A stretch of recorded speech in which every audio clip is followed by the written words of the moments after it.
semua, selamat pagi Ibu. Ibu, kalau saya bilang selamat pagi, coba kita tes ya. Ini beda lagi nih sama yang lain, sama yang tadi nih. Kalau misalkan saya bilang selamat pagi, jawabnya halo ya. Kalau misalkan saya bilang semangat pagi, jawabnya hai. Perlu diingat ya. Selamat pagi apa? Halo. Semangat pagi? Hai. Semangat pagi? Hai. Selamat pagi? Halo. Oke, Ibu, perkenalkan, nama saya Andi Kamal. Di sini saya sebagai anggota daripada divisi Environment and Social Responsibility (ISR) di divisi Astra Nasional. Nah, sekalian saya ingin memperkenalkan diri, Bu. Sebenarnya saya di sini peran saya menggantikan peran daripada Mbak Karen. Udah pernah tahu kan ya Mbak Karen ya? Jadi Mbak Karen di sini pertanggal 1 Agustus kemarin tuh udah pindah divisi. Jadi sebenarnya dia masih di Astra Nasional, tapi urusannya udah nggak sama ibu-ibu KBA lagi. Gitu. Kita masih akan sering ketemu dia di proyek-proyek berikutnya, tapi dia nggak akan bekerja lagi di ISR. Jadi misalnya intensitas ketemu sama ibu-ibunya sekarang udah agak kurang. Tapi masih akan sering ketemu. Dan sekarang saya menggantikan sama Mbak Yulika yang ada di belakang sana. Itu Mbak Yulika. Nah, jadi ibu-ibu semua, akhirnya kita sudah sampai juga di modul keempat. Ini modul terakhir buat pelatihan kader Posyandu Apisena Grup Astra. Bagaimana Bu pengalamannya pas mengikuti pelatihan modul 1 sama modul 2, 3 kemarin? Asik?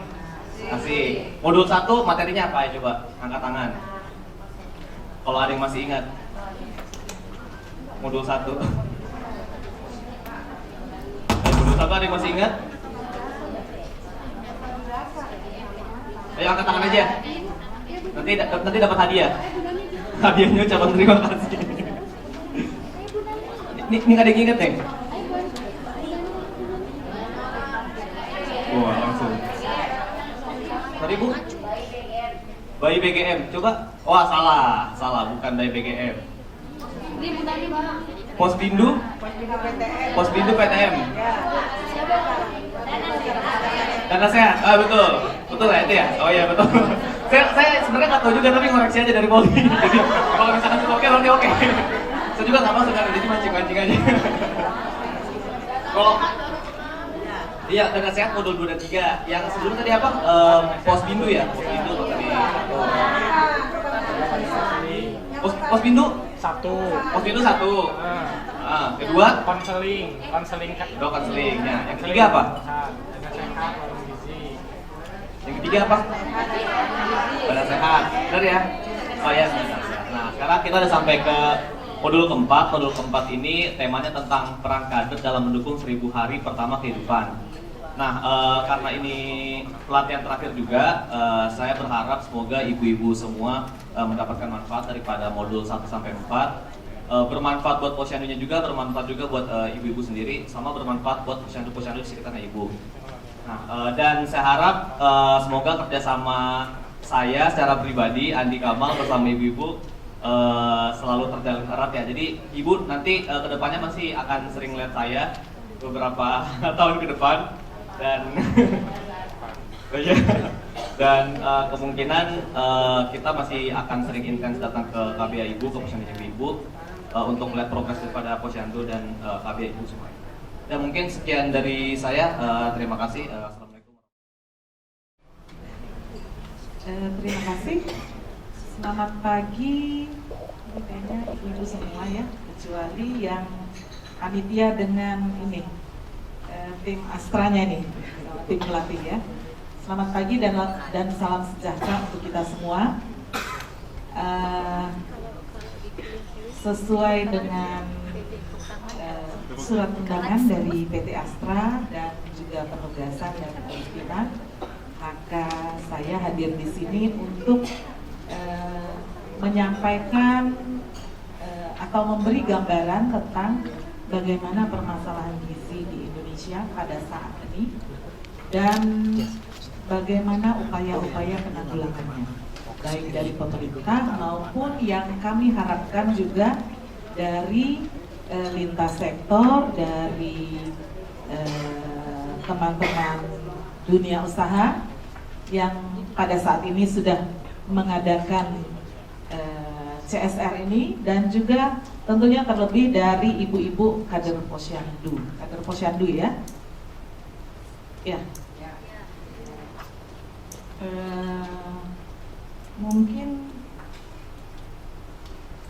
Mungkin materi ini ibu-ibu sudah pernah dengar ya, tapi kita bisa sama-sama berdiskusi, sharing.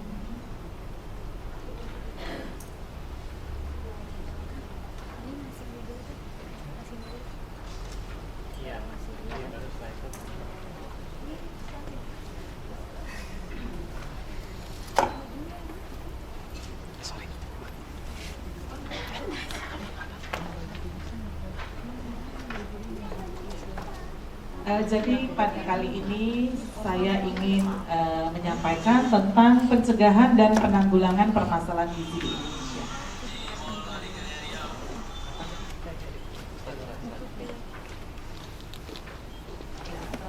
Saya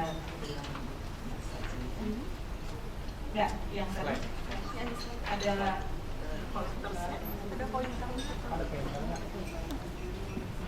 nggak ada, kalau nggak ada saya bilang next, artinya lanjut ya. Ya, lanjut. Ya, pada saat ini saya akan menyampaikan tentang permasalahan gizi di Indonesia, kemudian tentang bagaimana kebijakan pemerintah, dalam hal ini Kementerian Kesehatan, strateginya dan kegiatannya. Kemudian yang paling penting adalah kemandirian keluarga dalam 1000 HPK. Kami mendapat info bahwa pada pelatihan kali ini akan membahas tentang 1000 HPK ya. Kemudian bagaimana peran masyarakat. Ya, lanjut. Lanjut saja. Ya, kita lihat situasi gizi di Indonesia. Kita punya double burden, kita sebut, atau beban ganda gizi.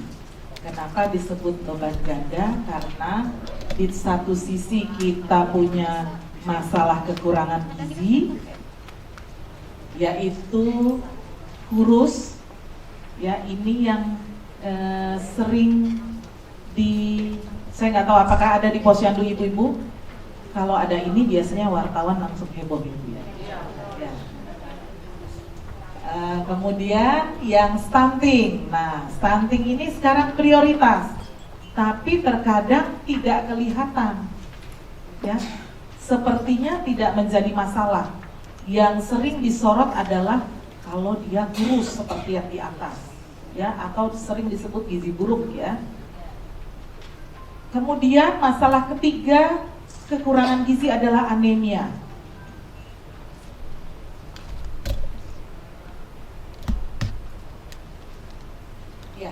Masalah ketiga adalah anemia, ya, baik itu pada balita maupun pada remaja putri atau anak sekolah, atau pada ibu hamil juga, ya, yang angkanya masih sangat tinggi. Kemudian selain kekurangan gizi, maka kita punya juga kelebihan gizi, ya, yaitu gizi lebih, bisa kondisi gemuk atau yang lebih parahnya obes atau obesitas, ya, seperti ini. Ya. Kenapa gizi lebih ini kita sebut emerging atau darurat membahayakan? Karena gizi lebih ini nanti akan menjadi penyakit tidak menular. Sudah dibahas ya Bu, PTM? Ya, tentu ibu-ibu sudah tahu ya jenis-jenisnya PTM apa saja. Ada yang mau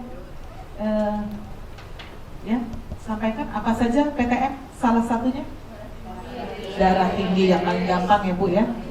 Mungkin ada di rumah ya Bu yang mengidap darah tinggi ya. Nah, tadi kita sudah sebutkan bahwa stunting sekarang menjadi prioritas. Jadi masalah kekurangan gizi yang saat ini menjadi prioritas adalah stunting. Tentunya gizi buruk juga menjadi perhatian kita ya. Tapi saat ini stunting karena ternyata jumlahnya jauh lebih banyak daripada gizi buruk. Kalau gizi buruk itu di Indonesia secara umum atau rata-rata itu sekitar 1-2 anak setiap 10 anak. Ya, secara umum ya. Tentu ada provinsi yang angkanya tinggi, ada yang rendah ya. Tapi secara umum kalau ada 10 anak, maka salah satunya mengalami gizi buruk ya, atau yang kurus tadi, sangat kurus.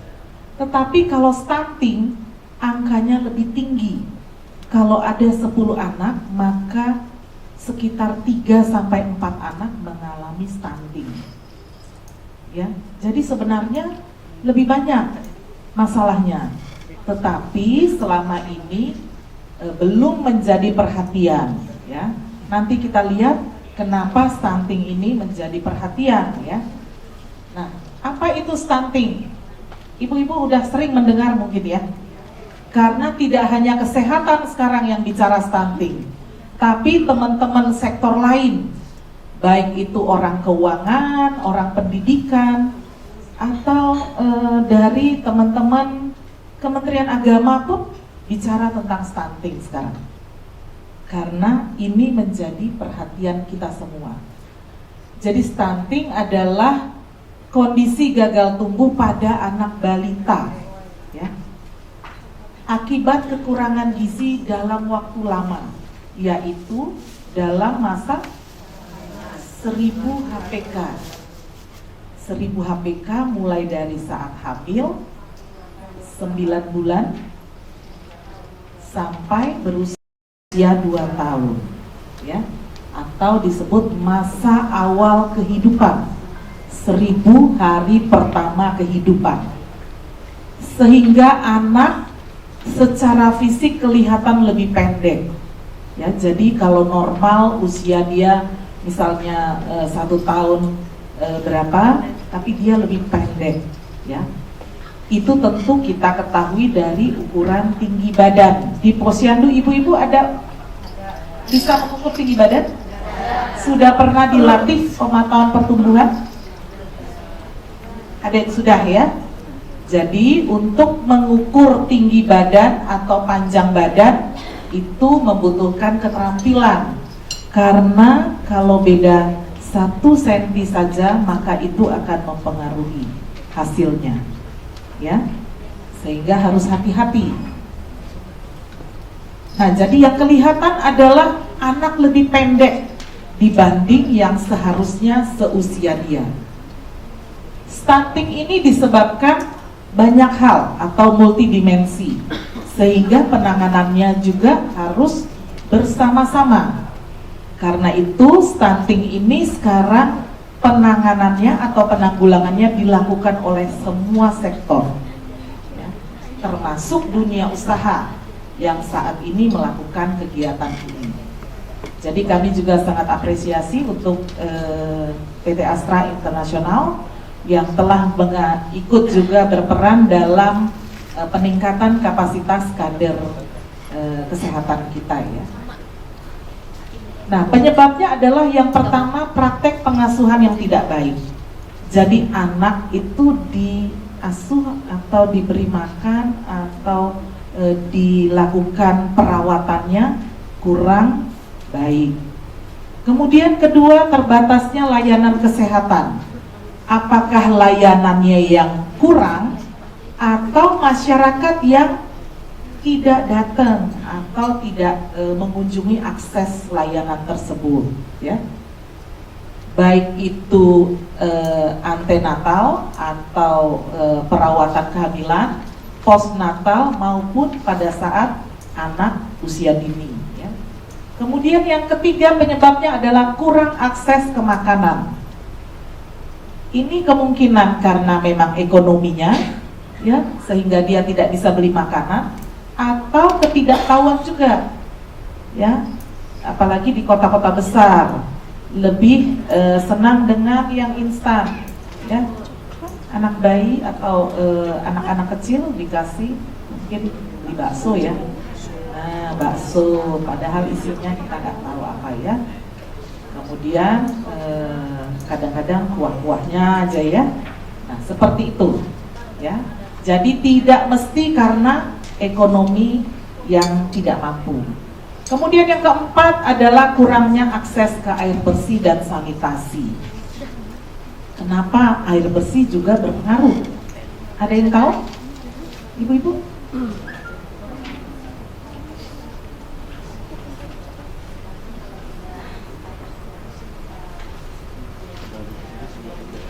Iya, bagus sekali. Wah, kelihatan nih udah dilatih nih. Ya.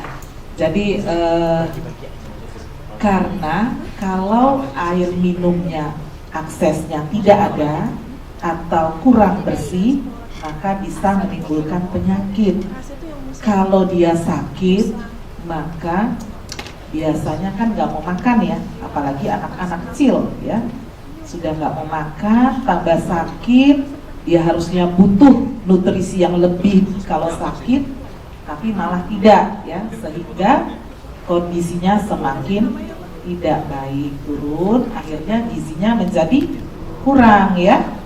Ya, begitu juga dengan sanitasi. Misalnya sanitasi ini contohnya apa? Jamban, ya, buang air sembarangan. Ya, ini dari data memang sudah lama, Riskesdas 2013 ya, bahwa sekitar 37% dari seluruh balita di Indonesia mengalami stunting. Jadi sekitar 9 juta. Pada tahun ini kita mengadakan juga Riskesdas atau riset kesehatan dasar. Nanti kita lihat hasilnya bagaimana. Apakah masih bertahan seperti ini 37% atau dia sudah menurun. Karena kami juga dari Kementerian Kesehatan juga mengadakan survei cepat yang kita sebut dengan pemantauan status gizi setiap tahun. Dan pada tahun 2017 yang lalu diperoleh bahwa data stunting masih tinggi walaupun menurun dari 37%. Ya, tapi ini survei cepat sekitar 30%. Jadi kalau ada 10 anak balita maka tiganya dia stunting tanpa kita sadari ya. Di beberapa daerah justru lebih tinggi, contohnya NTT yang paling tinggi, itu angkanya sangat di atas lagi 30-an%. Kalau di Jakarta ya sekitar ini ya. Nah, kenapa stunting itu menjadi prioritas? Kenapa 1000 HPK itu penting? Ya, alasannya karena ini. Ya, karena ternyata pada 1000 hari pertama, jadi pada awal-awal kehidupan seorang manusia atau seorang anak, kalau dia kekurangan gizi maka dia akan gagal tumbuh. Ada 3 yang gagal kalau 1000 HPK-nya tidak baik atau tidak terpenuhi. Yang pertama gagal tumbuh, akhirnya anaknya, bayinya lahirnya kurang beratnya atau lebih pendek ya, kurang dari 48 cm ya, atau beratnya kurang dari 2500 gram ya. Kemudian daya tahan tubuh rendah dan anak mudah sakit ya, jadi secara fisik dia gagal tumbuh. Kelihatan yang kelihatan adalah dia lebih pendek dan berat badannya kurang. Kemudian yang kedua gagalnya adalah gagal perkembangan otak ya, seperti ini, sehingga anak kurang cerdas. Yang paling berbahaya adalah ini pada anak stunting ya, otaknya gagal berkembang. Kita tahu baru lahir seorang bayi itu sudah terbentuk otaknya 25% dari yang seharusnya. Pada usia 2 tahun harusnya sudah 70-80% otaknya terbentuk.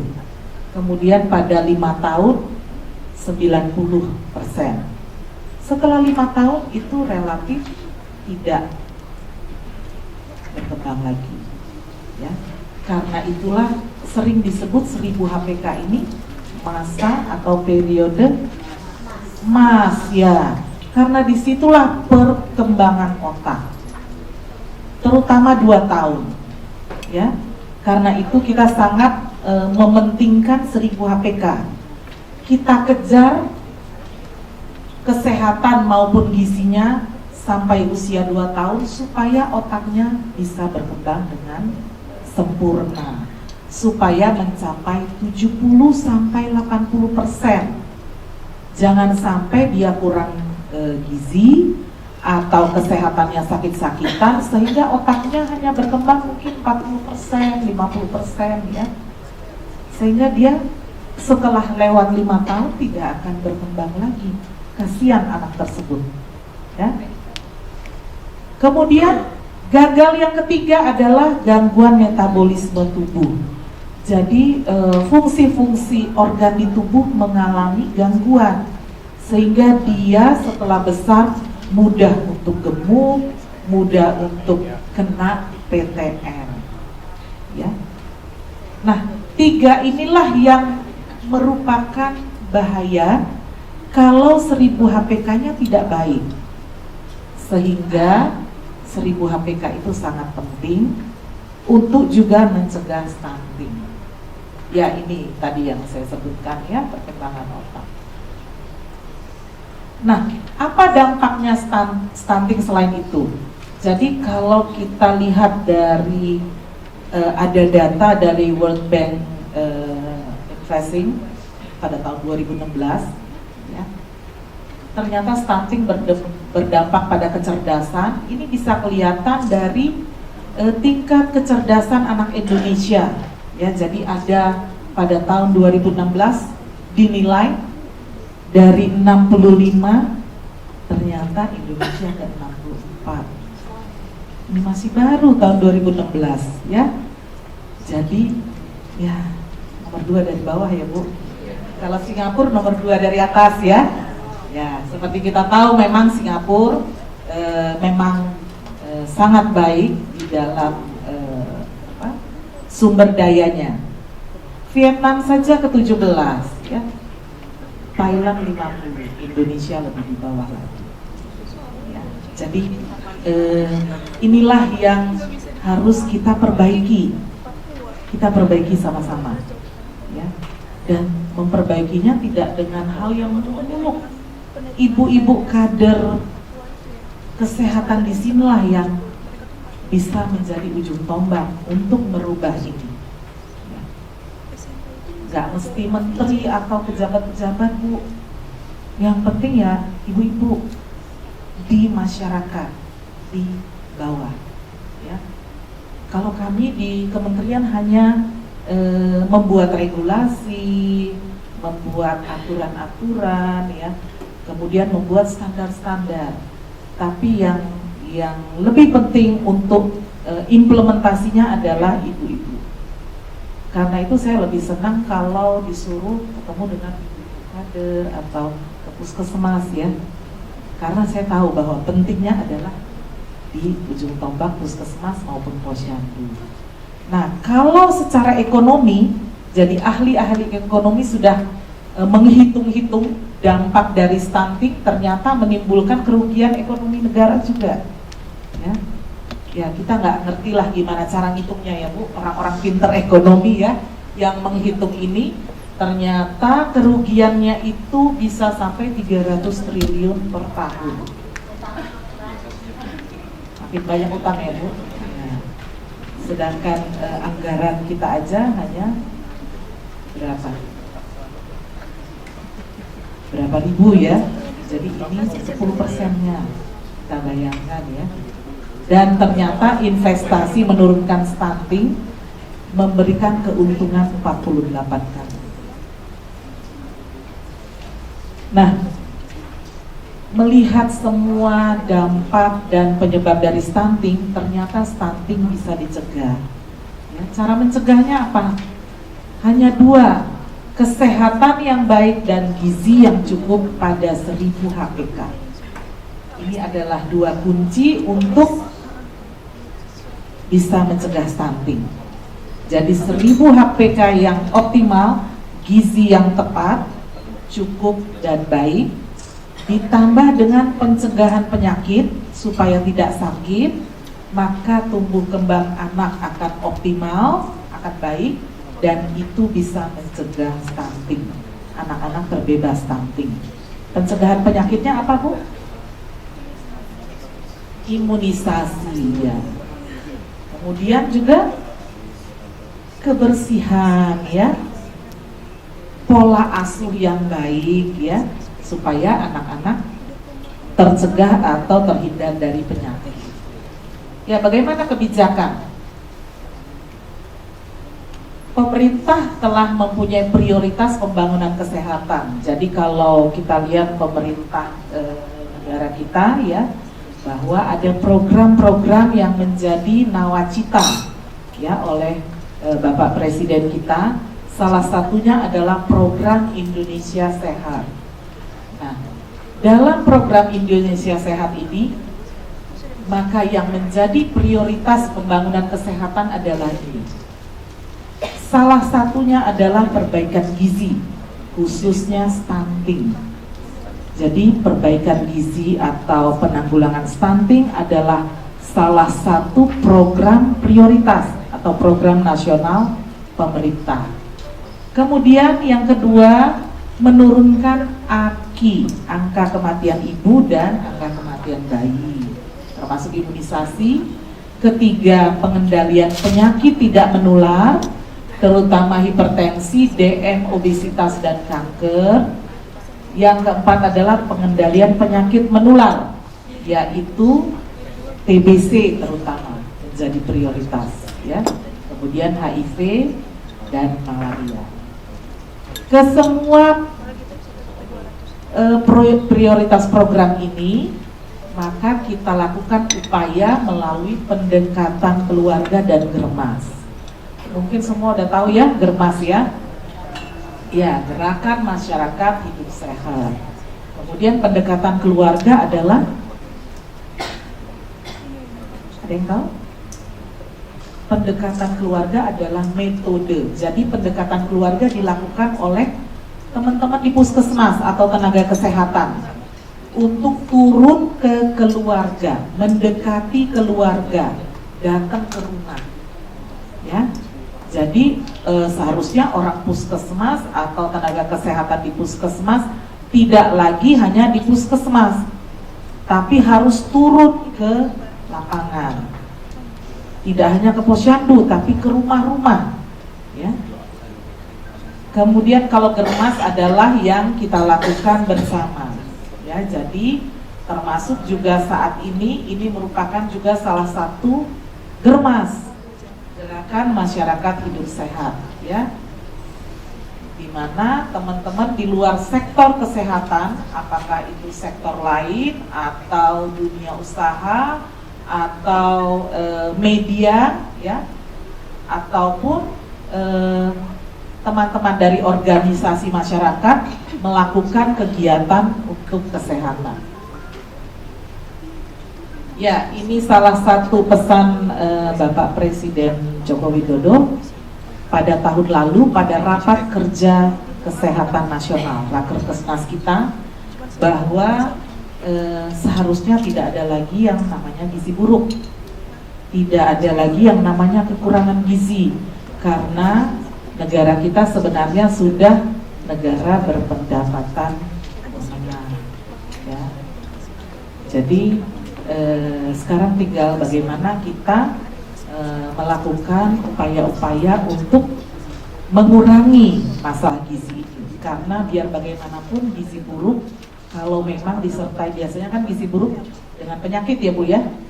Ya, kalau dia misalnya berpenyakit jantung bawaan atau ada kelainan, tetapi jangan sampai ada gizi buruk yang karena kurang makan, ya Bu. Jadi gizi buruk yang bukan karena penyakit yang berat, ya, penyakit kronis, seharusnya tidak ada lagi. Begitu juga dengan stunting yang memang bisa dicegah. Ya, ini kerangka penanggulangan stunting, ya. Ada dua, pencegahan dan penanganan. Tetapi yang kita utamakan adalah pencegahan, karena setelah 2 tahun biasanya kalau sudah stunting itu nggak bisa diapa-apain, itu akan permanen, ya. Paling penanganannya adalah bagaimana stimulasi pengasuhan dan pendidikan yang khusus ya. Ya, ini 3 komponen penanggulangan stunting: pola asuh, ya, pola makan, dan air bersih atau sanitasi. Untuk penurunan stunting ini ada 2 intervensi, gizi spesifik dan gizi sensitif. Yang spesifik itu yang sesuai dengan istilah spesifik apa? Khusus ya. Jadi kegiatannya itu khusus untuk kelompok tertentu. Misalnya ibu hamil, anak ya, bayi dan sebagainya. Ini kegiatannya. Kalau yang sensitif itu kegiatan untuk masyarakat umum. Ya. Misalnya bantuan beras, saya nggak tahu masih ada ya, Raskit masih ada, Rastra ya, istilahnya berbeda ya. Kemudian pembangunan perumahan, akses air bersih, pendidikan kesehatan, bantuan sosial lainnya. Ya, sebenarnya banyak yang sudah dilakukan. Termasuk salah satunya adalah pendidikan PAUD ya di BKB ya. Jadi pendidikan PAUD juga sekarang sudah materi-materi gizi sudah masuk di dalam pendidikan PAUD. Kita bersama-sama menyusunnya waktu itu ya dengan Kementerian Pendidikan. Nah, ini adalah kegiatan pencegahan stunting. Jadi kalau mau mencegah stunting pada 1000 HPK kegiatannya ini. Pada saat ibu hamil ada 6, pada saat ibu menyusui dan anak 0-6 bulan ya. Kemudian pada ibu menyusui dan anak di atas 6 bulan sampai 2 tahun. Kegiatan ini sebenarnya sudah ada ya Bu. Ibu-ibu sudah melakukannya di posyandu. Tapi bagaimana dengan kualitasnya? Bagaimana dengan jumlahnya? Implementasinya apakah sudah baik ya? Ini yang harus diperkuat atau ditingkatkan lagi. Contohnya ini, pada ibu hamil, suplementasi besi folat atau kita sebut dengan TTD ya. Minimal 90 tablet selama kehamilan. Angkanya masih kurang ya. Diberikan tapi yang minum hanya mungkin sekitar 30-40%. Padahal kalau untuk mau mencegah stunting harus 90% diminum, tapi diminumnya 90 tablet ya. Bagaimana mengupayakan supaya TTD itu diminum 90 tablet? Itu yang perlu. Sehingga ibu-ibu kader di sini juga bisa melakukan dengan pendampingan ya, dengan mendampingi ibu-ibu hamil, tidak hanya ibunya, mungkin juga suaminya ya, supaya mengingatkan. Kemudian periksa kehamilan, imunisasi, PMT, kecacingan dan lain-lain ya. Begitu juga dengan anak usia 0-6 bulan dan ibu menyusui. Yang penting adalah ini, selain persalinan oleh nakes ya tentunya, IMD dan ASI eksklusif. Ya, ibu-ibu bisa melihat di posyandunya masing-masing. Kan tahu berapa bayinya, ya, berapa yang IMD, berapa yang ASI eksklusif. Kalau masih sedikit, ya itulah yang menyebabkan stunting, menyumbang stunting ya. Kemudian di atas 6 bulan, jadi sebenarnya ini 6 bulan ya, 6 bulan sampai 23 bulan. Bagaimana MPASI-nya?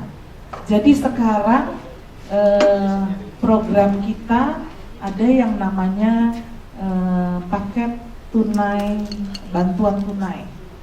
Jadi membuat seperti zaman dulu ada PMT penyuluhan. Ya, kalau dulu tapi kan hanya kacang hijau ya Bu ya. Ibu ini yang paling senior nih pasti udah pengalaman dulu ya.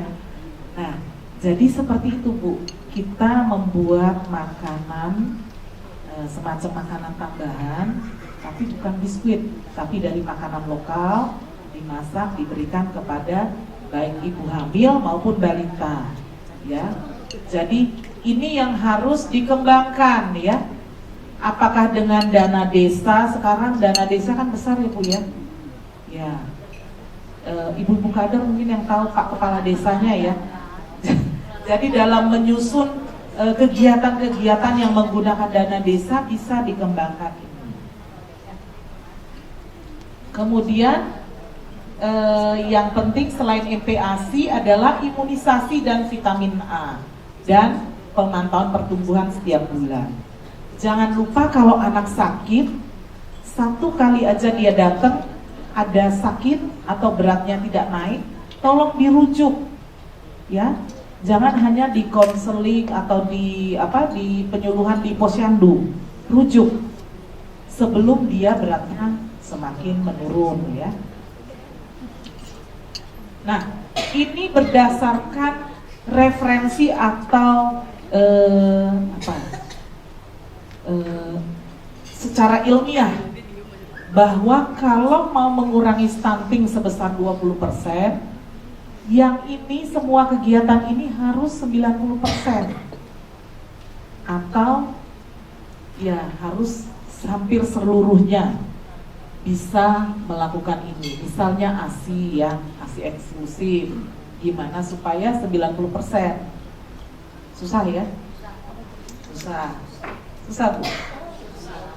Susah. Padahal ibu bekerja juga bisa ASI eksklusif, apalagi zaman sekarang. Teman-teman kami di kantor itu bisa ASI eksklusif, bisa memberikan ASI sampai 2 tahun, asal ada fasilitasnya. Saya nggak tahu kalau di Astra ada klinik laktasinya di kantor ini, ada ya? Ya. Jadi ibu bekerja sekarang tidak menjadi halangan untuk tidak ASI. Kemudian makanan pendamping atau MPASI, perilaku hidup bersih dan sehat, vitamin A dan sebagainya. Nah, kalau ini semua bisa 90% dilakukan, stuntingnya bisa kurang 20%. Ya. Jadi ini adalah cara untuk mencegah stunting. Nah, bagaimana dengan kemandirian keluarga? Jadi edukasi kesehatan dan gizi harus diberikan kepada keluarga dan masyarakat. Caranya ya melalui ibu-ibu tentunya. Karena itu ibu-ibu kader di sini diberikan ilmu pengetahuan, diberikan materi-materi ya, supaya ibu-ibu bisa mengedukasi atau mengajarkan keluarga dan masyarakat. Ibu-ibu yang lebih dekat dengan keluarga. Ya. Nah, dengan edukasi ini diharapkan keluarga mampu mengenal kondisi kesehatannya, supaya bapak, ibu, dan remaja putrinya tahu apa yang harus dia lakukan untuk menjaga kesehatannya. Jadi ini materi-materi yang seharusnya, ya.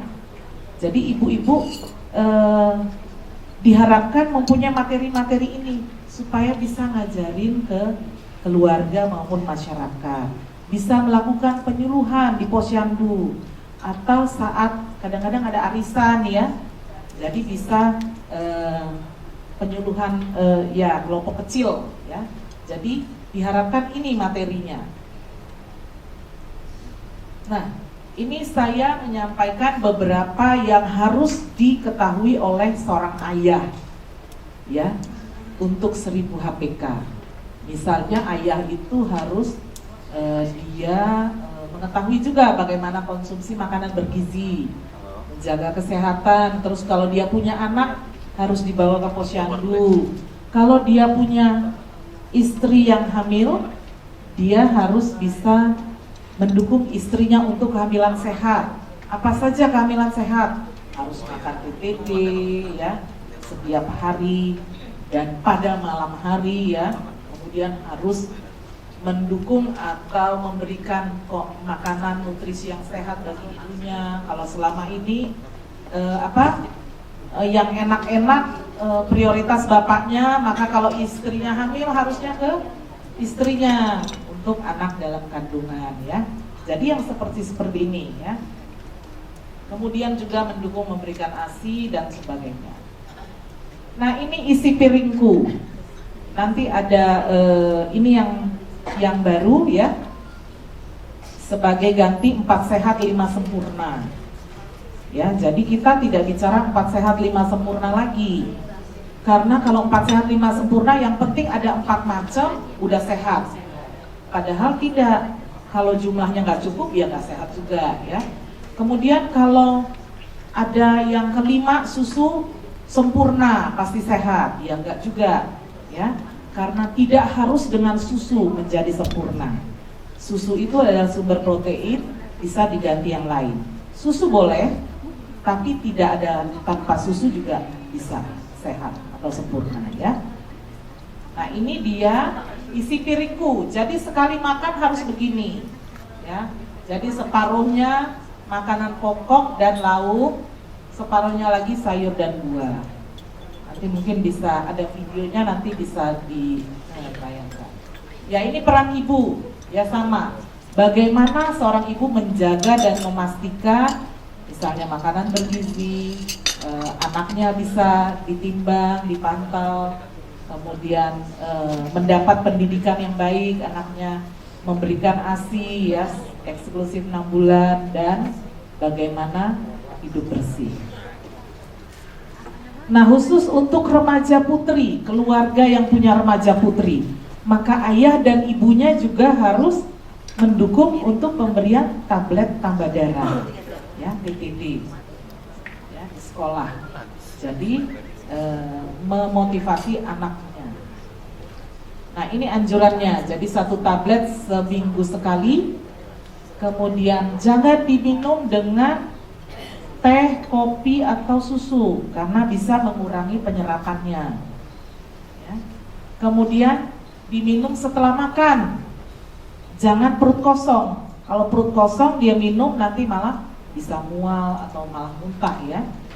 Kemudian diminum lebih baik lagi dengan air jeruk, karena air jeruk membantu penyerapannya. Kemudian selain minum TTD juga makan makanan yang tinggi zat besi, terutama yang tinggi zat besi adalah hewani. Nah, bagaimana peran masyarakat? Peran masyarakat untuk kemandirian keluarga adalah bagaimana masyarakat membantu pada saat kehamilan ibu maupun membantu pada saat anak baduta. Pada saat kehamilan ibu misalnya apa? Mendukung ibu hamil, konsumsi makanan sehat. Ya, jadi kalau di lingkungan kita ada ibu hamil, apakah di keluarga atau di posyandu, maka anjurkan untuk makan yang sehat.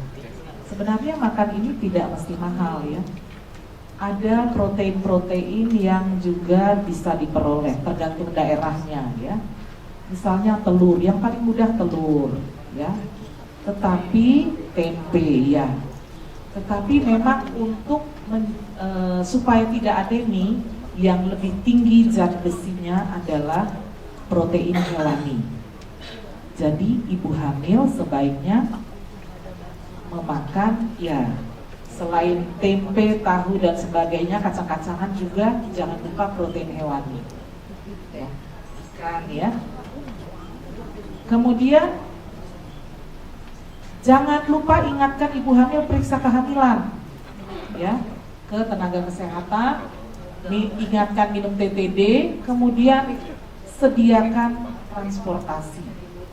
Biasanya di desa-desa ada ya Bu? Ada nggak ya? Kalau nggak ada, mungkin kalau kita tahu ada yang hamil pada saat ini, ya kita siap untuk mengantar ya. Tidak seperti saya Bu, apalagi Jakarta. Soalnya Jakarta ya rata-rata udah punya ya. Kemudian IMD, posyandu ya. Kemudian kalau ada balita kurus diberikan PNT dan sanitasinya. Nah ini adalah peran pemerintah ya, jadi menyediakan akses terhadap makanan bergizi. Tentu bukan Kementerian Kesehatan, tapi ada Kementerian Pertanian, ada perindustrian dan sebagainya. Nah kemudian menyediakan akses fasilitas kesehatan berkualitas, kemudian fasilitas air bersih dan sanitasi biasanya dengan PUPR, kemudian operasional posyandu dengan Kementerian Dalam Negeri, PKK dan sebagainya, dan sosialisasi pemberdayaan masyarakat. Nah, ini peran pemangku kepentingan, termasuk di dalamnya di sini yang saya highlight adalah dunia usaha yang juga memfasilitasi dalam gerakan 1000 HPK, kemudian untuk perbaikan gizi dan untuk teknologi inovasi. Ya, jadi kita bersama-sama baik pemerintah pusat dan daerah, akademisi, dunia usaha, juga organisasi masyarakat, dan juga individu atau keluarga dan masyarakat sendiri, bersama-sama kita membangun masyarakat sehat untuk Indonesia kuat. Ya, mungkin ini dari kami, jadi kita bersama membangun gizi menuju bangsa sehat.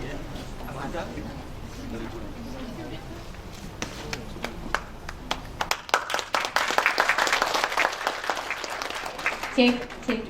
Tepuk tangan dulu Bu, yang meriah Bu. Kurang meriah? Meriah lagi? Boleh meriah lagi? Oke, terima kasih kepada Dr. Yeti. Ada yang mau ditanyakan ke Dr. Yeti? Mumpung ada Dr. Yetinya Bu di sini. Benar, yakin? Oh, ada yang nanya Bu.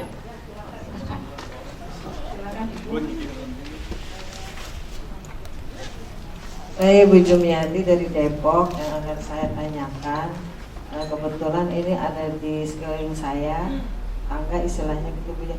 Jadi apakah itu diantarkan stunting atau bukan? Karena bayi tersebut lahirnya prematur karena ibunya menderita eklamsia ya Bu. Terus lahirnya itu dia hanya 1,3 kilo. Nah, terus jadi udah sekarang sudah 3 tahun, tapi dia beda dengan temen di sebayanya gitu Bu. Jadi kecil. Apakah itu bisa dikatakan stunting atau bukan? Kita aja Bu, terima kasih. Wassalamualaikum warahmatullahi wabarakatuh. Ya, terima kasih. Mungkin saya langsung jawab aja satu persatu. Jadi memang lahirnya juga sudah sangat kecil ya Bu ya. Prematurnya mungkin berapa bulan? Jadi 7 bulan.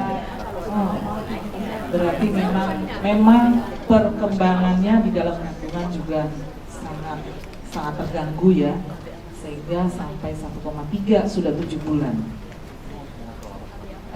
Ya, nanti sebenarnya kalau dia sesudah lahir, kita masih bisa melakukan intervensi ya. Kita masih bisa berupaya untuk supaya dia bisa mengejar ketertinggalannya. Yang seperti ini tentu harus penanganannya di rumah sakit ya, oleh teman-teman dokter spesialis anak dan juga teman-teman dari ahli gizi ya.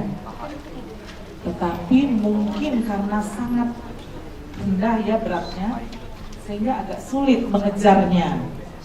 Biasanya kalau lahir prematur 7 bulan, maka kita setelah lahir kita akan mengejar yang 2 bulan ketertinggalan. Karena itu kalau di KMS, anak yang lahir prematur 7 bulan, begitu dia ditimbang usia 1 bulan, tidak boleh dibuat diplot di usia 1 bulan. Ya. Jadi kita harus tambahin dulu 2 bulan. Jadi seakan-akan dia sampai cukup bulan, setelah dia usia 10 bulan baru dia diplot, diperkirakan di 1 bulan. Tapi biasanya memang tidak akan mencapai, ya apalagi 1,3. Jadi memang ya kalau dia sampai 2 tahun, lebih dari 2 tahun dia tetap di bawah, maka biasanya dia akan terus seperti itu. Dan inilah yang salah satu yang kita sebut juga stunting ya.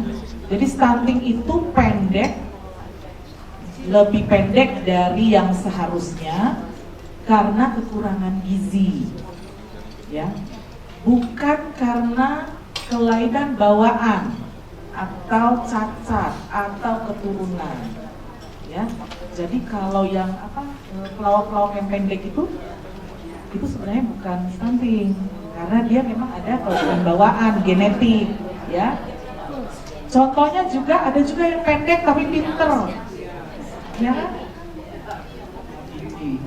Ya, jadi dia pinter, jadi dia tidak termasuk stunting. Jadi yang siapa? Anak ini, ya. Jadi memang, ya. Oh, jadi anaknya memang kurus, ibunya kurus ya. Ya, karena itulah kita harus berupaya sejak ibunya hamil jangan kurus-kurus. Kalau kurus kita sebut apa itu? Bumil cake ya. Oh gitu. Wah itu salah mengenai ya. Ya, tidak menjadikan anaknya ini ya. Ya, mungkin itu saja Ibu. Jadi itu saja. Ya, terima kasih untuk Dokter Yeti. Sebelumnya Dokter Yeti boleh di depan dulu. Ada pemberian simbolis untuk buku panduan penyelenggaraan warung gizi. Itu akan pemberian simbolisnya itu diberikan kepada KBA Sunterjaya. Satu orang aja yang maju ya. Sunterjaya, Pulau Pramuka, Warakas, Kebonpala, Depok, Kebon Jeruk, Ciganjur, sama Pasir Luyu. Boleh Bu, maju ke depan satu orang. Sunterjaya, Pulau Pramuka, Warakas, Kebonpala, Depok, Kebon Jeruk, Ciganjur, sama Pasir Luyu.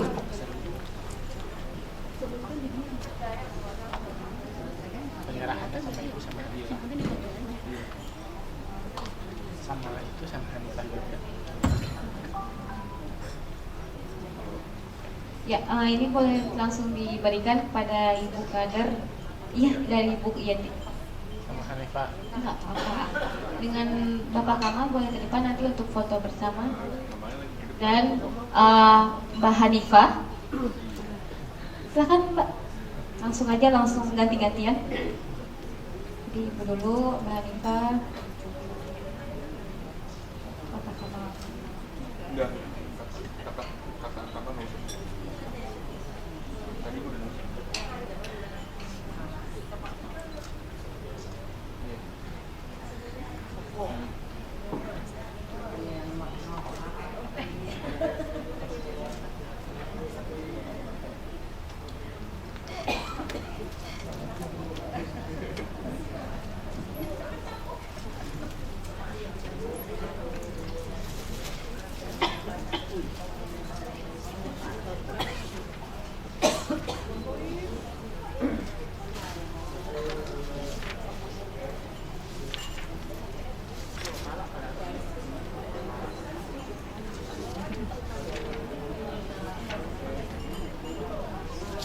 Ya, untuk selanjutnya foto bersama.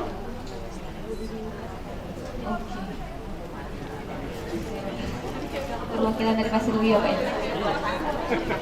Oke, Ibu boleh ambil foto bersama ya.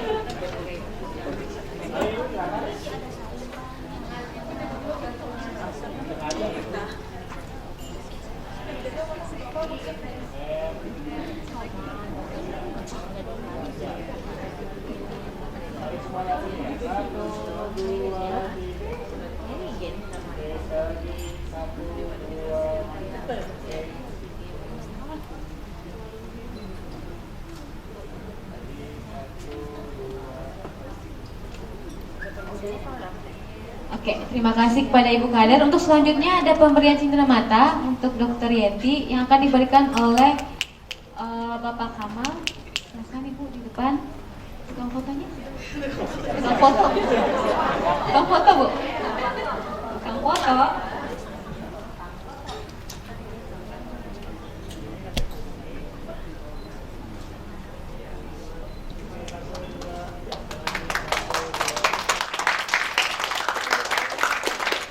Meriah Bu. Terima kasih kepada Dokter Yeti atas kesediaan waktunya untuk Bismillahirrahmanirrahim. Assalamualaikum warahmatullahi wabarakatuh. Ya, Ya, ini ada berapa meja? 1, 2, 3, 4, 5, 6, 7, 8, 9, 10, 11, 12. Lebih sedikit ya Bu ya sekarang ya? Ada kemana yang lain? Oh, ada kegiatan biasa ya. Oke, baik ibu-ibu sekalian, sebelum nanti saya mulai materi, mungkin ini akan review dulu, kita tuh akan ngapain selama 2 hari ke depan. Nah, saya nggak tahu ibu-ibu di sini ikut pelatihan kita dari awal atau enggak ya semuanya. Tapi kalau kita review nih, pelatihan terpusat Bu, yang pertama itu kan kita belajar tentang revitalisasi Posbindu PTM ya. Itu kan sudah 2 hari berturut-turut ya Bu ya. Kemudian pelatihan terpusat yang kedua, ini pun sama 2 hari berturut-turut juga, itu berkaitan dengan kemampuan ibu melakukan penyuluhan dan konseling ya Bu ya. Itu kan 2 hari berturut-turut. Nah pelatihan kemarin terakhir, yang sebelum pelatihan sekarang Bu, kemarin itu baru aja belajar tentang KB, dana sehat sama warung gizi ya Bu ya. Nah tadi juga kan dibagikan buku pedoman penyelenggaraan warung gizinya. Nanti mungkin KBA yang lain juga akan dapat, tadi simbolis sih, tapi nanti datanya siapa saja yang dapat itu nanti ada di Mas Andi Kamal ya, nanti siapa yang dapatnya. Nah kemudian Bu, pelatihan ini tuh adalah pelatihan terakhir terpusat hari ini dan besok untuk tahun 2018. Nggak tahu 2019 ada lagi atau enggak, tapi ini tuh terakhir Bu, hari ini dan besok itu tuh pelatihan terakhir kita dengan Astra di tahun ini ya. Nah, kedepannya akan ada seperti apa nanti mungkin Mas Andi yang akan menjelaskan lah ke depannya ya. Jadi nanti ini terakhir, besok itu tinggal pendampingan lapangan untuk KBA yang kami dampingi.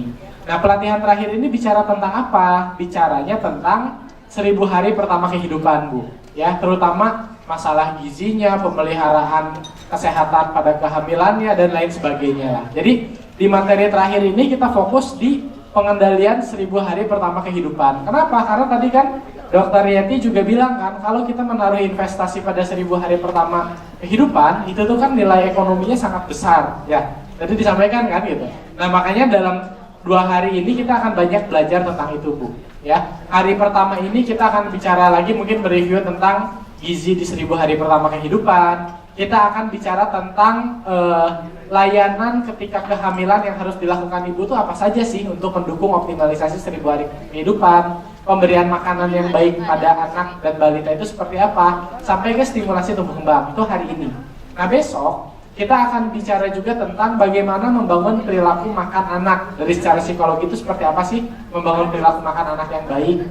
Besok juga kita akan bicara tentang bagaimana sih dukungan pola asuh ya, pola asuh dan dukungan keluarga dalam membangun gizi di keluarga gitu. Itu besok akan kita bawakan juga. Dan yang terakhir besok Bu, semuanya ibu-ibu besok kalau bisa bawa HP-nya itu dengan kuota ya. Jadi gadgetnya dengan kuota Bu, karena kita akan menggunakan atau melatih ibu-ibu menggunakan aplikasi ya. Kan kemarin kita sudah melatih menggunakan mobile JKN ya Bu ya. Nah besok ya setidaknya di satu meja adalah satu ya. Di satu meja tuh besok ada satu, kita akan mendownload. Jadi kalau nanti hari ini mungkin di akhir acara akan dibilang lah, ada aplikasi namanya Primaku. Primaku ini adalah aplikasi yang dikeluarkan oleh Ikatan Dokter Anak Indonesia Bu.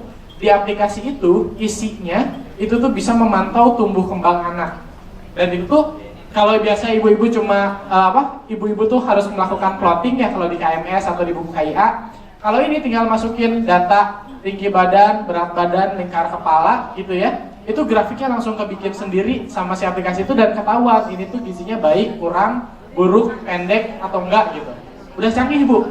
Bahkan kalau misalkan di posyandunya balitanya cuma sedikit lah, ambil misalkan ada 20 balita atau misalkan ya berapa ya, 40 balita. Bisa jadi satu kadar tuh megang 10 balita, semua nama balitanya bisa dimasukin di aplikasi itu.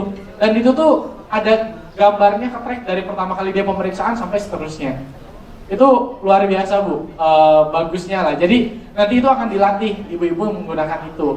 Bahkan di sana juga ada tulisannya nih, tumbuh kembang anak di usia segini harusnya tuh anak udah bisa ngapain aja, itu tuh ada. Jadi nanti sambil di meja konsultasi ibu tuh bisa nanya, anaknya berapa? Oh 2 tahun atau misalkan 8 bulan anak ibu udah bisa ini belum gitu. Ngelihat sih di aplikasi itu, tapi bisa nanya ke orang tuanya, kan bisa ngecek juga ya Bu ya. Orang tua kalau misalkan pelayanan di posyandunya baik, dia pengen datang lagi ke bulan depan.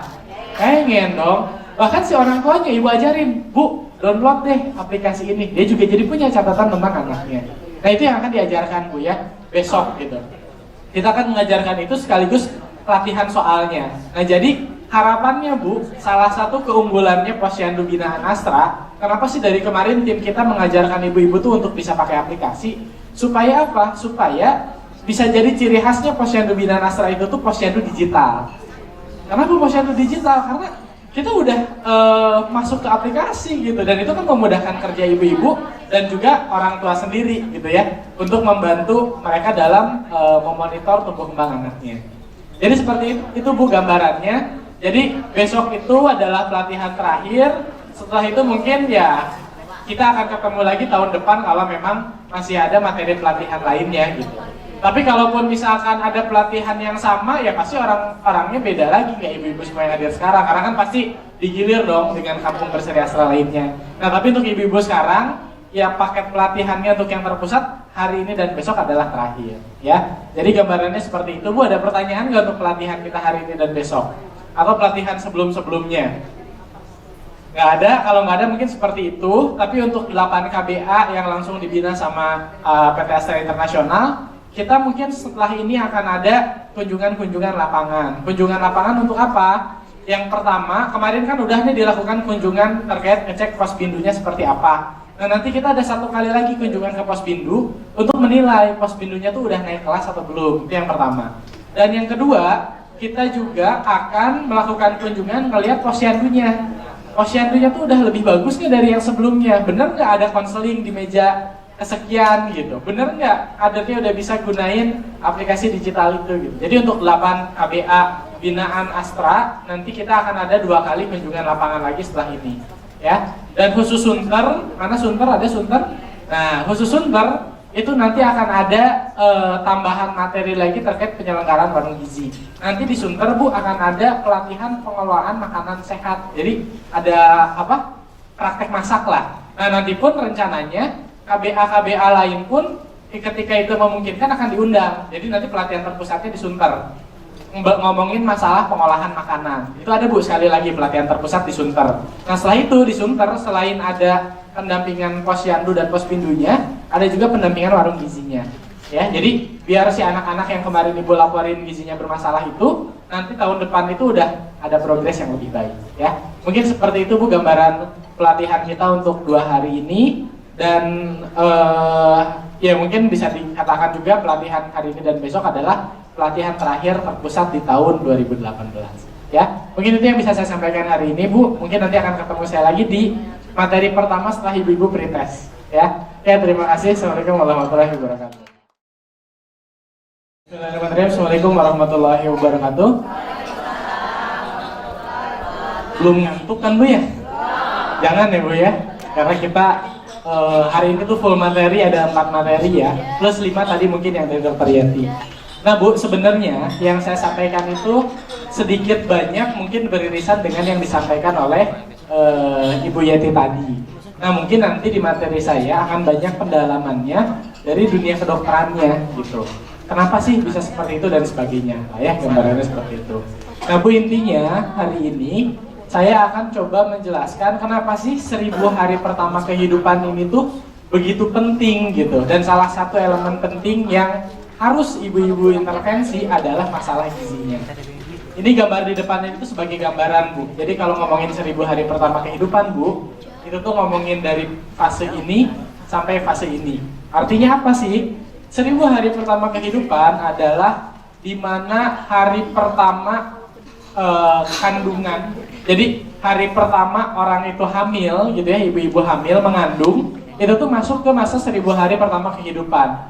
Melahirkan ya 6 bulan sampai 1 tahun dan seterusnya sampai anak itu berusia 2 tahun. Nanti jelasnya detailnya akan saya jelaskan lagi di belakang. Tapi gambar ini Bu yang di depan ini tuh cukup mewakili apa itu yang dinamakan 1000 hari pertama kehidupan. Ya Bu ya, seperti itu. Oke, sebelumnya ini kembali ngingetin lagi bahwa ternyata masalah berkaitan dengan gizi itu tuh di Indonesia masih banyak. Ini beberapa tadi banyak irisannya dengan yang disampaikan Dr. Yati. 1 Bu, ngomongin apa nih? Permasalahan gizi di Indonesia, baik itu yang pendek, kurus, bayi berat lahirnya rendah di bawah 2.500 ya Bu ya, anemia atau gizi lebih, total ya ada 27 balita. ya, dari 252 juta penduduk Indonesia. Itu tuh tahun 2012. Stuntingnya pendeknya itu ada pada 37,2% dan seterusnya. Nanti satu-satu saya tunjukin deh. Yang pertama Bu, gizi kurang. Gizi kurang di Indonesia ini dari tahun 2007, 2010, dan 2013 angkanya mirip-mirip lah. Dan naik bahkan di tahun 2013. Terus saya dengar-dengar katanya di tahun 2017 datanya belum dirilis resmi ya, itu tuh naik sampai ke 17%. Jadi gizi kurang di Indonesia tuh angkanya dari tahun 2007 sampai 2013 sekitar 13%-an. Di antaranya juga selain gizi kurang ada gizi buruk dari tahun 2007 sampai 2013 angkanya sekitar 5%. Bahkan di 2013 ini naik sampai 5,7% Bu. Gizi buruk tuh kayak apa sih? Ini Bu, gambar-gambar yang di atas Bu. Nah, kwashiorkor yang perutnya buncit itu tuh gizi buruk. Marasmus yang kurus kering ya, semuanya itu marasmus itu gizi buruk. Ya. Nah, tidak mengalami perbaikan dalam 6 tahun terakhir. Dan jumlah balita kurus di Indonesia itu tuh ranking 4 terbanyak di dunia. Ya, ranking 4-nya apa? Anak dengan balita kurus di Indonesia. Selanjutnya Bu, ini ngomongin anak pendek. Anak pendek atau stunting apa kan sering dengar ya Bu ya. Tadi juga sering diulang lah. Intinya total Bu, di jumlah balita stunting di tahun 2013 ini ada 37,2%. Artinya 1 dari 3 anak Indonesia stunting. Kalau ini rankingnya ranking berapa sedunia? Stunting itu di Indonesia ranking 5 Bu. Balita kurusnya ranking 4, stuntingnya ranking 5. Belum kalau ngomongin infeksi TBC ranking berapa lagi. Ya, itu gambaran di Indonesia Bu. Nah, terus ini Bu ya. Ini ada rata-rata tinggi badan anak umur 5-18 tahun dibandingkan rekomendasi atau rujukan WHO. Jadi, lihat Bu garis yang ini ya Bu ya. Nih yang ini laki, ini perempuan. Kalau kata WHO, ya Bu ya, anak-anak di usia 5-18 tahun, ini kan 5 tahun sampai 18 tahun Ibu ya grafiknya. Harusnya tuh garisnya tuh pada garis yang ini nih, untuk laki-laki. Kalau perempuan, dia harusnya ada pada garis ungu ini. Namun apa yang terjadi di Indonesia Bu? Lihat Bu, ini tahun 2007 yang titik-titik merah, 2010 yang warnanya agak kuning, dan 2013 yang hijau. Intinya, dari 2007 sampai 2013, tinggi anak Indonesia, baik itu laki atau perempuan, di bawah usia rekomendasi atau rujukan WHO. Bedanya seperti apa? Laki-laki, bedanya 12,5 cm dari yang seharusnya. Perempuan, bedanya 9,8 cm dari standar atau rujukan WHO. Kebayang Bu gambarannya Bu ya? Jadi kalau di kita tuh, ya harusnya tingginya nggak segini, harusnya tuh lebih tinggi lagi, laki-lakinya 12,5 cm dan perempuannya 9,8 cm. Ya, ini data ya Bu ya. Kita tampilkan dulu data, kenapa? Supaya ibu-ibu tuh jadi gelisah gitu. Oh iya ya, ternyata banyak masalah gitu. Kalau nggak ada datanya, kalau nggak ada masalah kan ibu ngerasa aman-aman aja, nggak penting gitu ya. Kalau dengan seperti ini kan ibu-ibu jadi tahu dan jadi harus lebih peduli lagi terhadap permasalahan di masing-masing KBA-nya. Kita lihat data lagi Bu, ngomongin sekarang ibu hamil. Ibu hamil ngomonginnya apa? Anemia. Lihat Bu, ini di kota, ini di desa. Mau itu di kota, mau di desa, angkanya nggak jauh beda. Di kota itu 36,7% ibu hamilnya anemi, di desa 37,8% anemi, lebih banyak memang di desa. Tapi jumlahnya pun nggak terlalu signifikan. Yang satu 36%, yang satu 37%. Jadi mau itu ibu hamil di kota, mau itu ibu hamil di desa, 1 dari 3 ibu hamil itu tuh anemia. Ya. Sehingga apa? Kenapa bisa jadi anemi deh yang pertama? Yang pertama bisa jadi sebelum hamil emang ibu itu tuh udah anemi. Wanita usia produktif itu tuh udah anemi. Karena datanya pun untuk remaja Bu, sekitar 40% remaja, anak SMA, anak kuliahan, itu tuh anemia perempuannya. Jadi sebelum hamilnya udah anemi, ya begitu hamil pun anemi gitu. Nangkep nggak? Bisa jadi yang pertama itu. Kenapa bisa seperti itu? Makanannya mungkin yang makanan-makanan, asupan makan yang mengandung zat besinya nggak banyak. Lebih banyak makan fast food misalnya untuk anak-anak yang perempuannya. Lebih sering diet, yang dietnya pun nggak jelas gitu kan. Seperti itu. Jadi ya begitu hamil dia anemi. Pas sudah hamil pun makanannya pun tidak sesuai dengan rekomendasi ibu hamil. Nanti dijelasin Bu pas bahas nutrisi nanti di materi ketiga kalau nggak salah. Itu akan dibahas harusnya ibu hamil itu makannya tuh kayak gimana biar memenuhi kandungan nutrisi buat bayinya. Bisa jadi nutrisinya pun kurang. Terus apalagi yang kemungkinannya bisa jadi ibu hamilnya nggak makan tablet penambah darah, ya. Jadi aneminya itu 37,8%, ya di desa dan 36,7% di kota dan totalnya 37,1%. Anemi pun sama, bisa berpengaruh pada pertumbuhan janin di dalam kandungan. Pengaruhnya seperti apa nanti saya jelasin. Ya, itulah kenapa Bu nanti di posyandu binaannya Astra itu tuh rencana akan dibagikan alat pengukur hemoglobin, alat HB pengukur HB. Mungkin beberapa udah ada yang dibagikan ya kemarin ya. Itu tuh dipakai ya Bu ya. Kalau kalau habis beli lagi si stripnya ya pakai dana sehat atau diminta urunan lah keluarganya ya. Dan coba di screening terutama ibu-ibu hamil HB-nya berapa gitu ya, jangan-jangan anemi ya. Terus juga dicek juga lilaknya ya, lingkar lengan atasnya normalnya di atas berapa Bu? 23,5 ya. Jadi kalau yang di bawah 23,5 dia pun ya harus diperhatikan juga gizinya. Nah makanya kalau di posyandu ada ibu hamil, coba dicek lilaknya, dicek berat badannya. Kenaikan berat badan seperti apa? Nanti ada penjelasannya Bu ya. Kenaikan berat badannya harus kayak gimana, terus HB-nya seperti apa, tablet penambah darahnya udah diminum atau belum, dan lain sebagainya ya. Itulah kenapa nanti di posyandu binaan Astra jangan cuma urusin balita, tapi ibu-ibunya pun harus diurusin. Dan nanti Bu besok di rencana tindak lanjut kita tuh akan mendorong posyandu binaannya Astra itu tuh satu kader yang ada di masing-masing posyandu mendampingi 2 ibu hamil sampai anaknya itu berusia 2 tahun ya. Tapi dok gitu, kader kita cuma 10, berarti yang bisa kita dampingin cuma 20 dong yang hamilnya. Padahal yang hamil di daerah saya ada 50, bisa kayak gitu. Gak apa-apa Bu, cari 20 yang paling beresiko ya. Jadi nanti nih target habis pelatihan ini masing-masing kader di posyandu ibu-ibu tuh punya data siapa yang lagi hamil sekarang. Nah itu yang harus saya dampingi. Jadi satu kader megang 2 ibu hamil. Tugasnya apa? Dia ngecek selama kehamilan gimana pemberian tablet tambah darahnya, gimana pemeriksaan kehamilannya. Pas begitu anaknya lahir, gimana dia ditimbang enggak, berat badannya gimana, dan seterusnya sampai anak itu 2 tahun. Ya. Dan kalau kadernya ada 10, berarti ada 20 ibu hamil yang akan didampingi selama 2 tahun. Ya. Itu pemilihannya gimana? Berdasarkan yang paling beresiko aja. Kalau yang misalkan orang menengah ke atas, dia sering ke dokter spesialis segala macam mah, nggak usah atau Bu ya, itu mah bukan perannya kader lah. Yang kader mah yang kira-kira dia beresiko gitu, yang kira-kira nggak mampu, yang kira-kira kesadarannya kurang dan lain sebagainya. Nah, kenapa perlu didampingi? Nanti akan saya jelasin dampaknya. Ya, ini ya Mbak Hanifah, besok salah satu rencana tindak lanjutnya adalah 1 ibu kader mendampingi 2 ibu hamil sampai anaknya berusia 2 tahun. Nah makanya nanti ketika kunjungan posyandu, data itu harus ada. Misal, dok, dikira yang hamilnya cuma ada 10, kadernya kita aja ada 10. Gimana satu mau dampingin 2? Ya nggak apa-apa, jadi bisa jadi si ibu hamil itu didampingi oleh 2 kader. Ya, seperti itu ya Bu ya, gambarannya. Nanti sama Mbak Hanifah besok diingetin lagi, karena besok saya nggak bisa hadir di sini ya Bu ya. Kayak gitu. Oke, lanjut Bu, sekarang ngomongin apa? Tadi kan ngomongin ibu hamilnya. Sekarang begitu anaknya lahir, gimana pemberian ASI-nya? Lihat Bu, ini pemberian ASI di umur 0 sampai 6 bulan ya.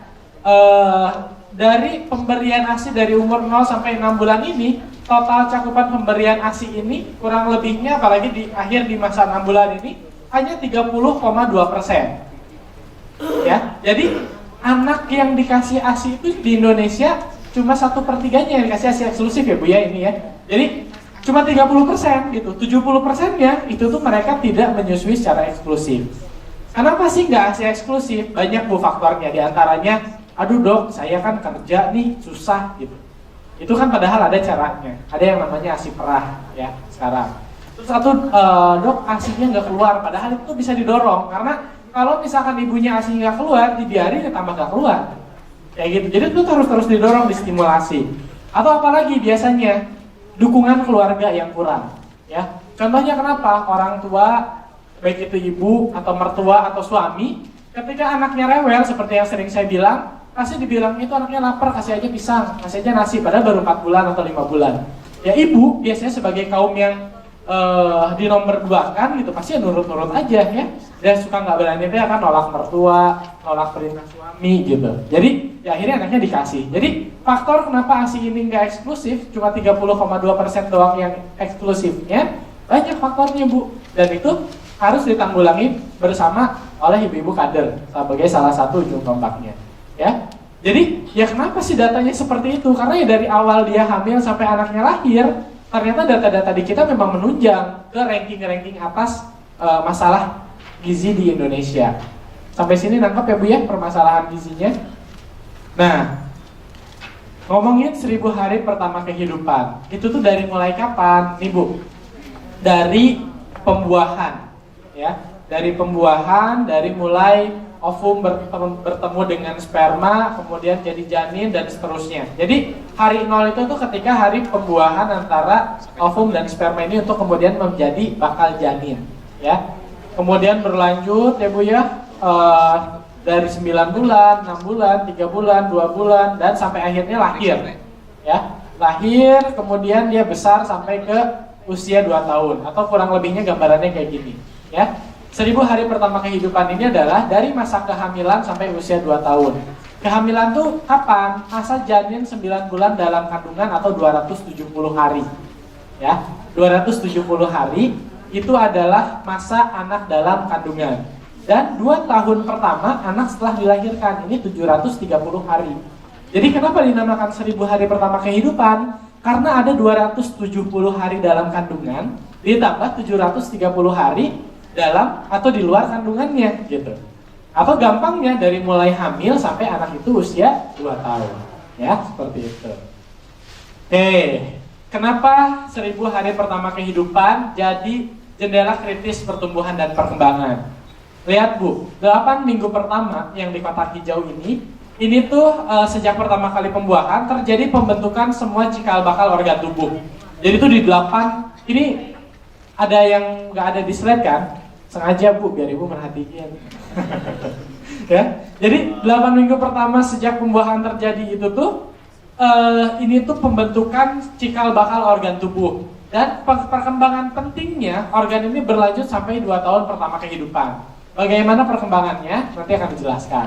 Nah, apa aja Bu yang terjadi perkembangan di 1000 hari pertama kehidupan? Yang utama ini nih, pertumbuhan otak terpesat. Itu 2 tahun pertama kehidupan. Organ metabolik itu kayak apa sih? Kayak ginjal, kayak hati, ya Bu ya. Terus saluran cerna tuh kayak apa? Kayak lambung, kayak usus. Sistem kekebalan tuh kayak daya tahan tubuh, imun ya itu masuk. Terus pembentukan otot dan tulang. Ini terjadi perkembangan yang pesat dalam 1000 hari pertama kehidupan. Kita lihat ini perkembangan otak Bu, ya. Ibu coba lihat di sini dari bayi ini yang warna hijau ini ketika dalam kandungan gitu ya. Dan kemudian ini yang dari 0 sampai seterusnya itu tuh ketika dia lahir. Lihat Bu grafik-grafik ini Bu. Ini kan kelihatan ya Bu ya, naik, turun, naik, turun, naik, kemudian turun. Kelihatan ya Bu ya? Nah, di fase ini Bu, kelihatan kan ini lagi tinggi-tingginya Bu. Ini tuh perkembangan otak di masa 2 tahun awal pertumbuhan itu tuh memang lagi sangat pesat-pesatnya. Jadi perkembangan otak tuh macam-macam, dari mulai kalau di kedokteran tuh ada mielinisasi. Intinya mah kayak apa ya, pertumbuhan sel otaknya, perkembangan serabut sarafnya dan lain sebagainya lah, bahasa awamnya seperti itu. Itu tuh terjadi pesatnya di sini Bu, lihat Bu. Di tahun di bulan ketiga, di bulan ke-7, di bulan ke-12 dan seterusnya sampai ini usia 2 tahun. Lihat Bu, 2 tahun. Setelah 2 tahun semuanya turun. Turun. Ya. Kebayangkan? Jadi secara otak, pertumbuhan otak terpesat ini tuh di 2 tahun awal Bu, di sini. Lihat ini lagi tinggi-tingginya. Grafiknya gunungnya itu tuh lagi pas puncaknya tuh di sebelum 2 tahun. Setelah 2 tahun semuanya tuh melambat. Jadi artinya apa? Di fase 2 tahun ini maka semua kebutuhan anak untuk mengembangkan atau untuk membantu pertumbuhan otak ini harus didukung secara optimal. Salah satunya lewat apa ya? Tentu lewat gizi. Kalau nggak dari gizi ya dari mana lagi gitu. Ya. Gimana tuh kalau dari kita ngasihnya setelah 2 tahun, 3 tahun dan seterusnya, kita kasih aja gizi sebanyak-banyaknya, apa laku? waktu pertumbuhannya dia sudah selesai. Ya. Apa yang terjadi? Ini Bu, ya. Ini gambaran otak anak gizi baik dan yang mengalami kekurangan gizi. Ini Bu lihat Bu, yang gizi baik dan sehat. Otaknya padat Bu, ya. Ini gambaran penunjang lah, kayak Ronsen atau MRI-nya lah, ya, kayak gitu gambarannya. Jadi kalau yang otaknya baik dan sehat, otaknya tuh padat Bu, keisi nih. Semua nih, si otaknya tuh di kepala anak itu tuh penuh gitu. Lalu bagaimana otak yang gizinya kurang? Ya kurang padat, banyak yang kosong ya Bu ya. Gambar ya Bu ya, kelihatan ya Bu ya. Kenapa ini banyak yang kosong? Karena pertumbuhannya atau perkembangan otaknya itu terhambat gitu gara-gara asupannya kurang. Ya, ini ngelihat otak secara keseluruhannya dulu Bu, belum ngelihat sel sarafnya ya. Kebayang ya Bu ya sampai sini ya. Sekarang kita lihat lagi. Nah ini sinaps otaknya atau ya kayak perhubungan antara otaknya lah gitu ya di sel otaknya. Kalau tadi kan otak secara keseluruhan. Kalau ini sel otaknya Bu, ini yang normal. Nih cabang penghantar sinyalnya itu utuh dan panjang. Lihat tuh utuh, panjang, serabut-serabutnya tuh jelas ya Bu ya, panjang gitu. Sementara kalau yang anak yang stunting, yang pendek tadi, sel otaknya tuh rusak. Lihat Bu nih, tuh cabangnya tuh terbatas, abnormal, kelihatannya pendek gitu kan, putus-putus. Beda kayak gini kan, kalau ini kan panjang, tegas, tajam, saling terhubung gitu. Ini yang anak yang dengan permasalahan gizi atau stunting, gambaran sel otaknya pun beda, ya. Jadi hal ini tuh bukan semata-mata teori aja, tapi dibuktikan lewat penelitian-penelitian secara klinis, gitu. Ya. Ini anak stunting Bu, ya. Sehingga apa Bu? Kalau kekurangan gizi pada 1000 hari pertama kehidupan, yang salah satu faktornya itu adalah ibu hamil yang gizinya kurang, dia menghasilkan kemudian bayi dengan berat lahir rendah di bawah 2,5 kg. Dia akan menimbulkan beberapa dampak. Yang pertama, dampak jangka pendeknya, perkembangan otaknya terganggu. Sehingga dampak jangka panjangnya apa? Kemampuan kognitif dan pendidikannya rendah. Intinya kecerdasannya kurang lah. Ujung-ujungnya apa? Kesempatan kerja juga jadi terhambat. Itu yang pertama. Yang kedua apa? Pertumbuhan fisiknya pun jadi terhambat. Karena mungkin pertumbuhan tulangnya juga jadi terhambat dan lain sebagainya. Sehingga anak dan remajanya itu jadi kurus dan pendek. Dan ketika hamil dia pun akan beresiko dan menurunkan hal yang sama pada janinnya. Ya, itu yang kedua. Yang ketiga, perkembangan organ metabolik kayak ginjal, hati, atau saluran cerna yang lainnya yang ujung-ujungnya akan mengakibatkan resiko kegemukan atau obesitas dan nanti akan mendorong terjadinya penyakit degeneratif seperti apa? Tekanan darah tinggi, diabetes, jantung, stroke, dan lain sebagainya.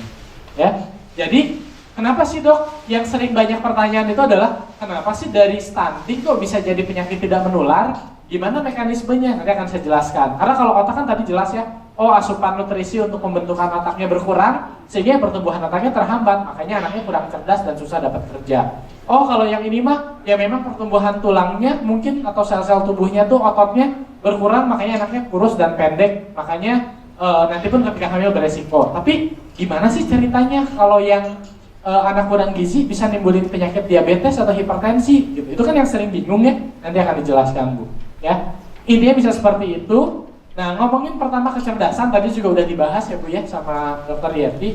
Ini Bu, kita tuh urutan keempat dari 65 negara, kalah lah dengan Singapura, Vietnam dan lain sebagainya. Ini udah disampaikan tadi ya Bu ya, jadi nggak usah saya ulang lagi.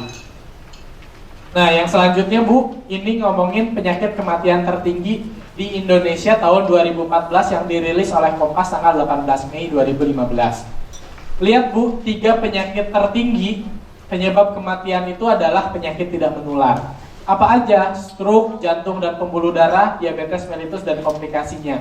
Nomor 4-nya baru infeksi TBC yang sampai sekarang masih banyak dan perlu terus diselesaikan. Yang kelimanya hipertensi. Intinya Bu, 4 dari 5 penyebab kematian tertinggi adalah penyakit tidak menular. Dari mana salah satu risiko penyakit tidak menular ini? Salah satunya dari anak yang kurang gizi ketika dia dilahirkan. Kenapa bisa seperti itu? Nih, sebelum ke sana ada data lagi Bu. Apakah ini semata-mata karena gaya hidup gitu? Kalau ya, biasanya kan orang-orang yang mengidap penyakit tidak menular itu orang-orang kaya, benar nggak Bu? Karena dia kan makannya di restoran mahal, banyak lemak dan lain sebagainya gitu. Tapi data menunjukkan Bu, lihat Bu dari hasil riset kesehatan dasar tahun 2013.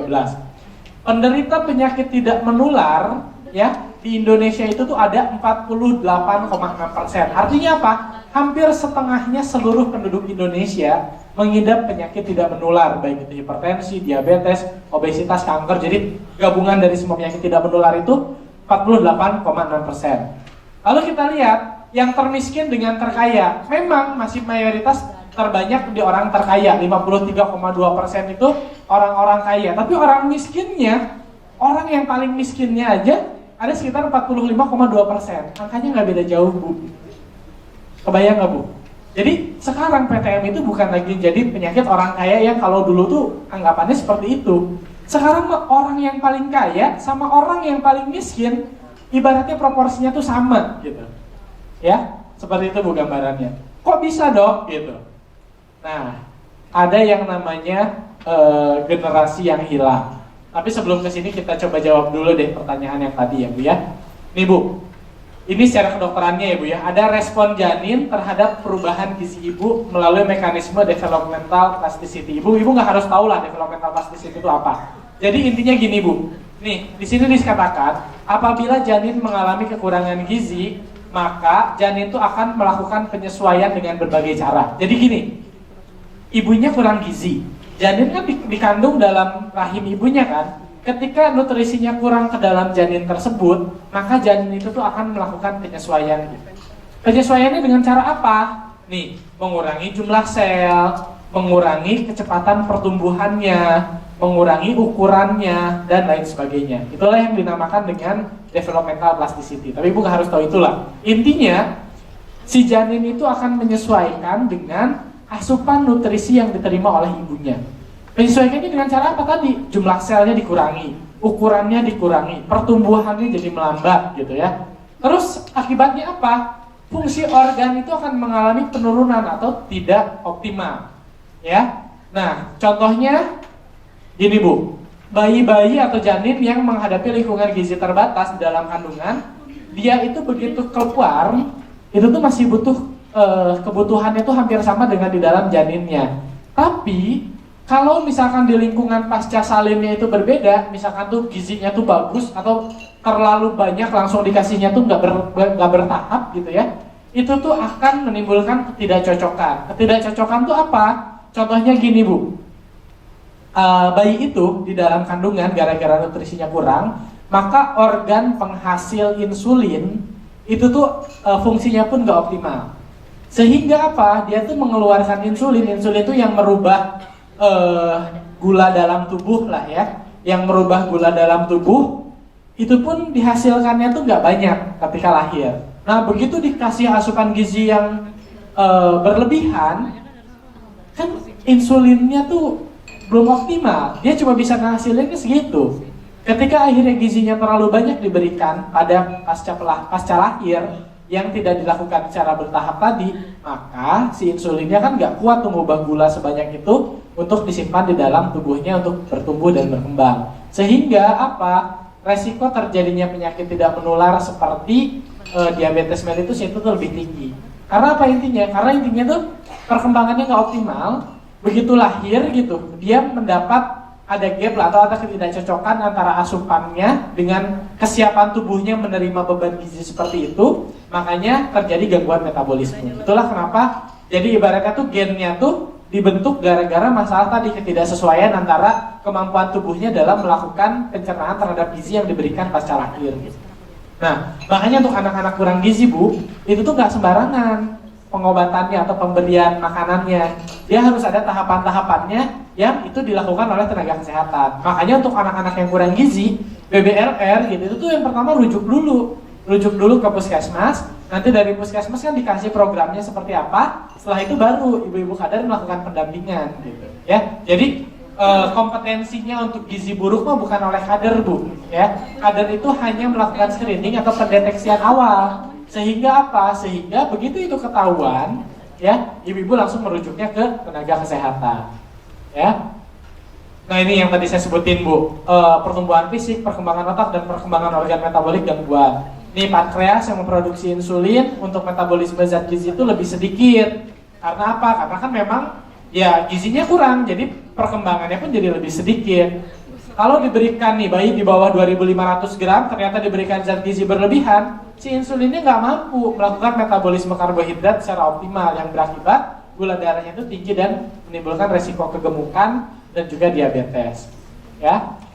Nah, ada yang namanya generasi yang hilang. Apa itu generasi yang hilang? Kalau kita tidak melakukan perbaikan gizi pada 1000 hari pertama kehidupan, kita akan menghasilkan generasi yang tadi disebutin tidak cerdas, penghasilannya rendah, pendidikannya rendah, terus juga beresiko tinggi menderita penyakit kronis dan lain sebagainya. Nah, hal ini Bu tidak terjadi pada generasi itu saja. Jadi artinya gini, ibu itu ngelahirin anak dengan gizinya buruk gitu. Nah, si efek gizi buruk ini gak cuma buat anaknya saja, tapi dia berakibat pada 2 generasi berikutnya. 2 generasi berikutnya itu apa? Nenek, anak, cucu. Mempengaruhinya sampai ke situ itu tuh 2 generasi Bu. Jadi nenek ke anak ke cucu itu 2 generasi, ya, kayak gitu. Nah, kenapa? Karena nih ceritanya Bu ya, ngelihat dari sini Bu, 2 generasi tuh.